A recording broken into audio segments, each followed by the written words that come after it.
चैत्र माह की पावन बेला जब भक्ति, श्रद्धा और विश्वास का संगम होता है, तब आती है वो तिथि जिसे सनातन धर्म में विशेष पुण्यदायिनी माना जाता है, कामदा एकादशी। मान्यता है कि इस दिन सच्चे मन से व्रत और कथा का पाठ करने से स्वयं भगवान विष्णु प्रसन्न होते हैं और भक्तों के जीवन से दुख, कष्ट और पापों का नाश कर देते हैं।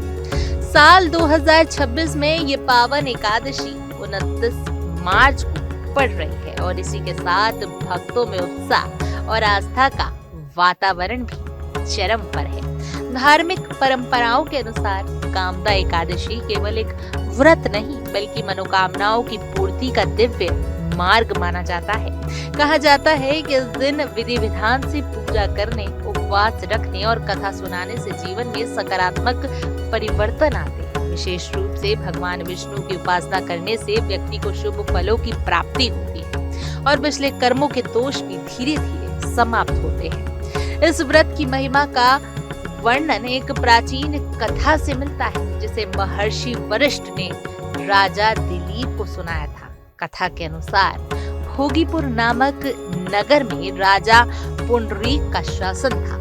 उसी नगर में ललित और ललिता नामक दंपति रहते थे जिनका जीवन प्रेम और समर्पण का प्रतीक था। ललिता राज दरबार में गायक था, लेकिन एक दिन गाते समय उसका ध्यान अपनी पत्नी की ओर चला गया और उसके सुर बिगड़ गए। राजा को ये अपमानजनक लगा और क्रोधित होकर उन्होंने ललित को राक्षस बनने का श्राप दे दिया। श्राप के प्रस्ताव से ललित का स्वरूप भयानक हो गया, लेकिन उसकी पत्नी ललिता ने विपरीत परिस्थितियों में भी उसका साथ नहीं छोड़ा। वह अपने पति को इस कष्ट से मुक्त कराने के लिए वन भटकती रही। एक दिन उसे एक मुनि का आश्रम मिला जहां उसने अपने व्यथा सुनाई। मुनि ने उसे उपाय बताया कि चैत्र शुक्ल पक्ष की एकादशी का व्रत रखकर अपना पुण्य अपने पति को समर्पित कर दे, जिससे श्राप समाप्त हो सकता है।